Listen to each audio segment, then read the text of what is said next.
ఏమి బాధ ఈ కర్మ నాకేలయా ధర్మాన్ని కాపాడయా పగవాళ్ళు మా వాళ్ళ చుట్టాలులే సమరాన్న చుట్టరికమే చల్లదే దారి సాధించరా పొత్తులే మాధవా అప్పు కృష్ణ పదపార్థ అప్పు కృష్ణ పదపార్థ కృష్ణ ఈ చావులే ఎందుకా చచ్చేది విద్వంది ఆత్మ ప్రతి చావులే మరి పుట కదా నేనేగ కృష్ణయ్య ఈ రాజుగా నీ మతి మందగించింది మాధవ నీలోని అనువనువు కంపిస్తుంది ఇప్పుడు నా చేతులు శస్త్రాన్ని పట్టే శక్తి లేదు నా గాంధీము చేతులతో జారిపోతుంది మాధవ ఎందుకు ఇందువలన మాధవ మన భారం అన్యాయ గురించి ఆలోచన లేదు ప్రతీకార సంకల్పం ఇలాంటి ఏ కారణము లేదు నాకు ఇంతటి మహా విద్వాంసాన్ని స్వీకరించేందుకు విద్వాంసమే నవనిర్మాణానికి కారణం పార్థ ఒక మొక్కకున్న శాఖ ఎలా ఖండిస్తే రెండు శాఖలు విధ్వంస్తాయి నువ్వు నేటి విధ్వంసానికి ఎందుకు భయపడుతున్నావు పార్థ రేపు మళ్ళీ నవనిర్మాణం జరుగుతుంది అని సత్యాన్ని నమ్మవా క్లాప్యం నవనిర్మాణానికి కారణం రైతత్వం విధ్వంసానికి కారణం ఈ సత శోభించదు నా ఆత్మకు శారీరగా మారి మీరు నా జీవిత రథాన్ని ఉచిత మార్గంలో నడిపించండి నేనేమి తెలుసుకుంటే నా దౌర్భాగ్యాన్ని వదిలిపెడతానని చెప్పండి యుద్ధం చేయటమే నీ కర్తవ్యం పార్థ శాస్త్రాన్ని గుర్తించు ఏ పార్థ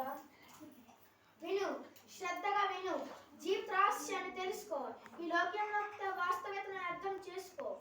గంగా ప్రవాహంలో పిడికితులైన నీటిలో ముంచుచో అది నీకు ఏదీ ప్రార్థించదు కానీ అరచేతిలో దోసిని పట్టి గంగా ప్రవాహంలో ముంచితే ఆ గంగా జలంతోనే జీవితం భావనం అవుతుంది పరమాత్మ ఉద్భవించి ప్రకృతి పురుషుడు పుట్టాడు ఇలా ప్రకృతి పురుషుడు పుట్టి విధ్వంసాడు నువ్వు ఇప్పుడు ఆ మోహన నుంచి లేవు పార్థ బురదలో పడిన రత్నం ఎలా ప్రకాశించదో అలాగే ప్రకృతిలో ఉన్న 24 పదార్థాలు కలిస్తే పరమాత్ముడిగా అవుతుంది ఆత్మలు ఎక్కువ శాతం తన దేహాన్నే సర్వస్వంగా భావిస్తాయి తాను భిన్నమని తెలుసుకోలేకపోతాయి మన శరీరానికి కలిగే సుఖం దుఃఖం రుచి వాసన ఇలాంటి అనుభవాలు కలుగుతాయి పార్థ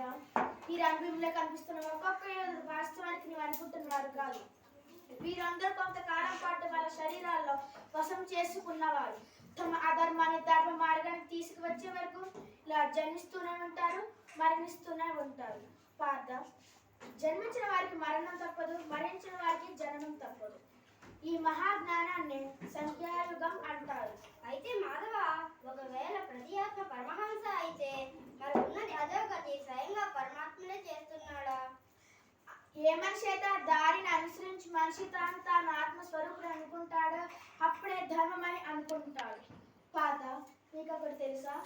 ఒక జీవిలో ఉన్న ముక్కని ఖండిస్తే ఆ బాధ ముక్కకే ఉండదు జీవి మొత్తానికి ఉంటుంది అలాగే ఒక మనిషి బాధపడితే సమస్త లోకమే బాధపడుతుంది దీన్నే ధర్మం అని అంటారు మరి అధర్మం అజ్ఞానానికి మార్పేరా అయితే అజ్ఞానంలో పడ్డ దయచూపడం అవసరం కదా మాధవ దండించడం అంటే ఏమి మాధవ జ్ఞాన విలువ తెలుసుకోవడానికి సిద్ధంగా లేకుంటే అప్పుడు దండయోదయ అవుతుంది వీని పట్లనే కాదు ఇతరుల పట్ల కూడా అవుతుంది పాత ఇక్కడే నేను చెప్పిన దానికి యుద్ధానికి సిద్ధమేనా నేను సిద్ధంగా ఉన్నాను మాధవ అంతకుముందు మీ నేర్స్వరూపంతో నాకు దర్శనం ఇవ్వండి అయితే ఇస్తాను